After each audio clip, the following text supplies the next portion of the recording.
Assalamu alaikum, amis du monde, gens de bien. Abou Bakr, l'esprit libre. Alors, toujours ravi de vous rencontrer. Donc, d'avoir pour une autre fois à vous proposer une vidéo. Donc, qui va s'articuler toujours dans l'idéal premier qui nous a unis. Alors, nous allons poursuivre toujours dans cette même logique. Quand on se souvient de la dernière vidéo, de la question qui a été, ou bien qui a fait l'objet de réponse, donc on a voulu faire la distinction entre la personne qui a un esprit qui est libre et une personne qui a un esprit qui est subordonné ou bien conditionné, soit par son environnement, soit par des croyances, soit par ses sentiments, ou bien d'autres conceptions qu'elle a utilisées pour construire tout simplement sa philosophie de vie. Je voudrais tout simplement pour un peu donner tout simplement quelques preuves de l'état de notre esprit. Soit c'est un esprit qui est libre ou bien qui est un esprit qui est subordonné ou conditionné. Donner des preuves qui vont être relatées sur des petites histoires que vous connaîtrez certainement, ou bien des histoires qui nous permettraient de comprendre véritablement l'impact tout simplement de notre esprit, de notre état d'esprit par rapport à nos comportements, par rapport aussi à nos réactions. Aujourd'hui, nous allons vous proposer une histoire, une petite histoire tout simplement d'un enfant, d'un écolier, qui a eu au cours de son cursus scolaire, à participer tout simplement dans une classe où le maître avait souvent tendance à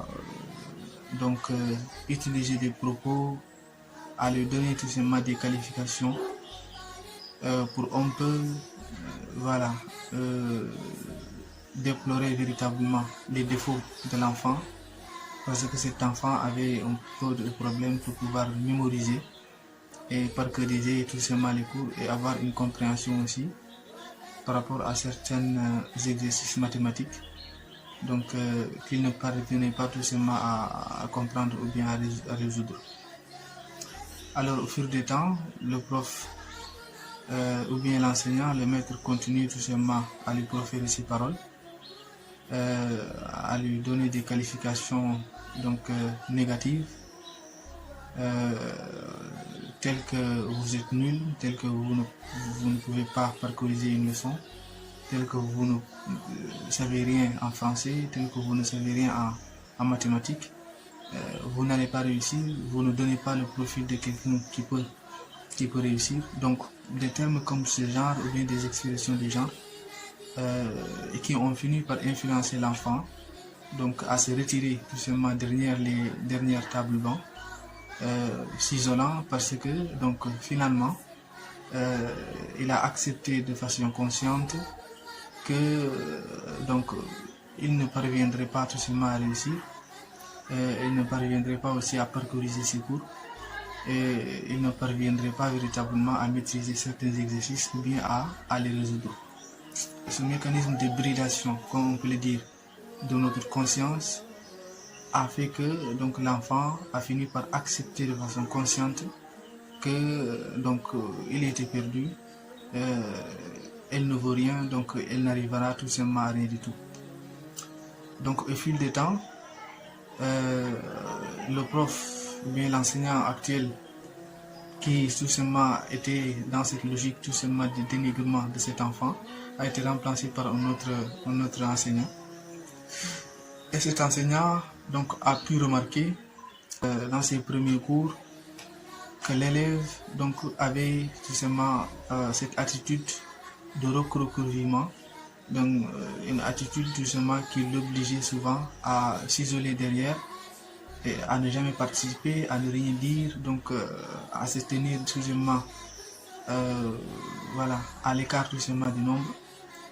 Et le prof, donc, puisqu'il était un enseignant, s'est rapproché tout simplement de l'enfant en lui demandant mais pourquoi véritablement vous ne participez pas, vous ne jouez pas un peu avec les enfants, vous, à chaque fois vous êtes toujours isolé et autres. Donc l'enfant a répondu que le prof lui avait dit que il n'était pas un bon élève, euh, il ne parviendrait pas à réussir, il ne serait pas tout simplement voilà, il ne pourrait pas véritablement réussir ses examens, il ne serait pas capable de mémoriser ses cours ou bien il ne parviendrait pas à résoudre des problèmes de mathématiques et autres. Donc, dès l'instant que le prof a entendu cette réponse de l'élève, bon, puisque c'était un prof qui a compris l'influence des pensées, l'influence de ce que les autres disent, donc par rapport tout simplement à nos propres pensées et par rapport à nos croyances et à notre comportement, c'était un peu de la psychologie. Donc l'enseignant s'est pris à faire une petite confidence avec l'élève. Et à chaque fois, l'enseignant donc proposait à l'élève justement de lui rendre visite. À chaque fois que l'élève lui rend visite, il essaie tout simplement de l'apprendre sur un poème, un vers, donc jusqu'à ce que l'élève parvient à le maîtriser. Donc il donne tout simplement une confidence à l'élève en lui disant que il faudra demain quand tu viendras à l'école, donc après que j'aurai écrit tout simplement cette même vers sur le tableau, donc je demanderai après l'avoir effacé, donc après un temps écoulé de quelques minutes, je demanderai aux élèves tout simplement de lever la main pour réciter par cœur. Et là, je te suggère de lever la main, je vais t'interroger, donc tu vas réciter comme tu l'as eu à le faire maintenant. Le lendemain, l'élève est parti à l'école et dans ce même procédé, donc le professeur a inscrit ou bien a écrit la phrase au tableau, il a effacé après quelques minutes et il a demandé tout simplement à la classe de quelqu'un qui pourrait tout simplement réciter par cœur cette phrase donc qu'il vient d'effacer. Et l'élève tout simplement a levé tout simplement la main et a récité véritablement cette phrase. Et donc, comme d'habitude, les élèves étaient un peu stupéfaits parce qu'ils ne s'y attendaient pas. C'est vrai parce que l'élève auparavant ne participait déjà pas, il ne parvenait pas à résoudre certaines questions et aussi il ne parvenait pas aussi à réciter tout simplement ses cours par cœur. Donc, quel est le miracle véritablement? Le prof a répété ce scénario plusieurs fois, à multiples reprises. Donc, jusqu'à ce que l'élève commence à prendre confiance en lui et reprendre ce qu'on appelle sa confiance en soi. Donc, commence à avoir d'autres croyances que non, véritablement, c'était les gens qui disaient que lui, il ne va pas y parvenir, mais véritablement, il le peut. Il peut tout simplement apprendre, il peut réciter par cœur, il pourra certainement résoudre certains exercices. Donc, mentalement, sa pensée tout simplement a changé, ses croyances ont été changées. Donc, avec l'aide tout simplement de son prof qui a un peu secoué tout simplement sa conscience pour lui dire que attendez, ce que les gens disent de toi n'est réellement pas ce qui existe, sauf si tu l'acceptes.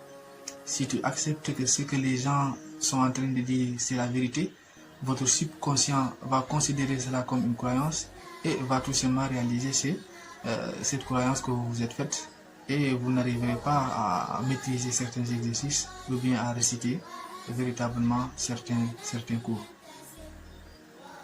Alors, quelle est la leçon qu'on devrait véritablement tirer tout simplement de cette petite expérience, de cette petite histoire que je viens de vous raconter?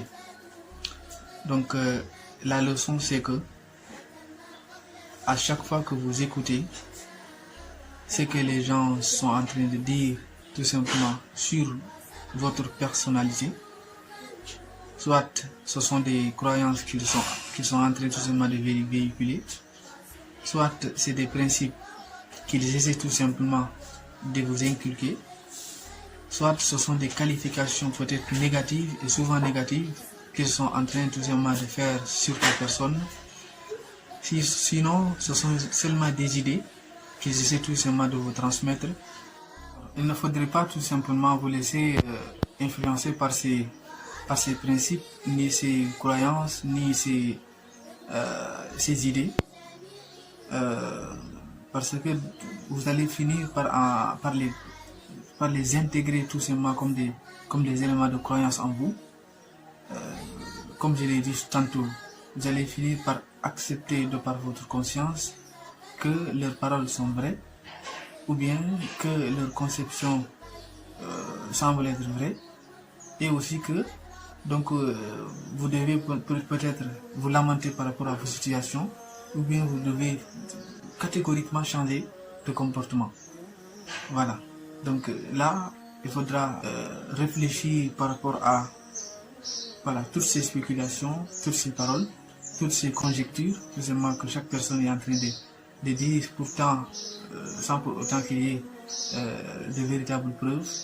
Donc, à chaque fois que vous écoutez les gens, comme je l'ai dit, vous finirez par accepter cela comme des croyances et ça va influencer votre comportement au quotidien. Parce que, comme je l'ai dit souvent, c'est une chaîne. Ce que vous pensez de façon intense finit par être tout simplement des croyances en vous. Et ces croyances sont les véritables piliers qui poussent à chaque personne d'agir ou bien de réagir face à des situations qui vont venir de temps à autre. Voilà, je crois que vous saisirez donc dans l'ensemble l'idéal que je voulais développer là. Donc il s'agit tout simplement de bien mesurer l'impact tout simplement de la pensée des autres ou bien leur entendement, leur conception, leur philosophie, leur idée par rapport nous à notre situation, et ce qui va nous permettre d'être à l'abri de certaines conséquences négatives, c'est d'utiliser à nous-mêmes notre propre réflexion et prôner tout simplement pour un esprit qui est libre. Alors, nous en sommes arrivés à la fin de la vidéo. Nous vous remercions d'avoir bien suivi la vidéo. Donc, si vous êtes nouveau, donc je vous invite à vous abonner. Donc, et aussi si vous avez aimé la vidéo, à cliquer sur le bouton j'aime.